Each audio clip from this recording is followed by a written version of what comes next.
Twinkling of star, तारों का टिमटिमाना। Topic आपको स्क्रीन पर नजर आ रहा है।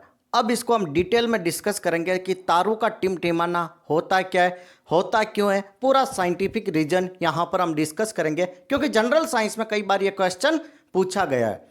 आपको ऐसा समझ में नहीं आ रहा है कि ट्विंकलिंग ऑफ स्टार, तारों का टिमटिमाना क्या होता है, तो रात के समय जाकर तारों को देखना। तारे बहुत ज़्यादा डिस्टेंस पर होते हैं, पॉइंट सोर्स होते हैं, बिंदु स्रोत होते हैं, एक पॉइंट की तरह नजर आते हैं। समझो काफ़ी ज़्यादा डिस्टेंस पर छोटी सी चीज़ दिखेगी।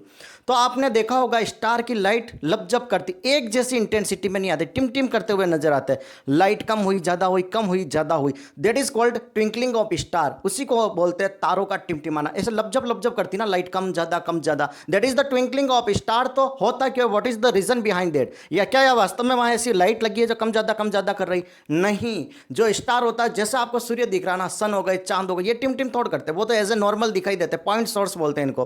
तो एक क्वेश्चन ये भी बनता है कि तारे तो टिम टिम करते हुए दिखाई देते हैं, लेकिन प्लैनेट जो होते हैं, सूर्य हो गए, चांद हो गए, चंद्रमा, ये नजर नहीं आते। तो what is reason behind that? देखिए, चैनल पर नए हो तो लाइक शेयर सब्सक्राइब कर दो पहले।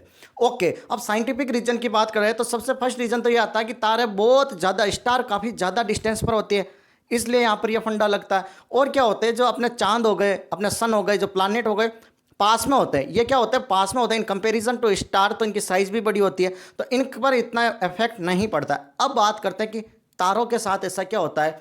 तो यहां पर एक कंसेप्ट लगता है लॉ ऑफ रिफ्रैक्शन। क्या होता है, that is the atmospheric refraction होता है यहां पर, इस कारण तारे टिमटिमाते हैं। एटमॉस्फेरिक रिफ्रैक्शन होता है, अपवर्तन बोलते हैं रिफ्रैक्शन को। समझ में आ गया?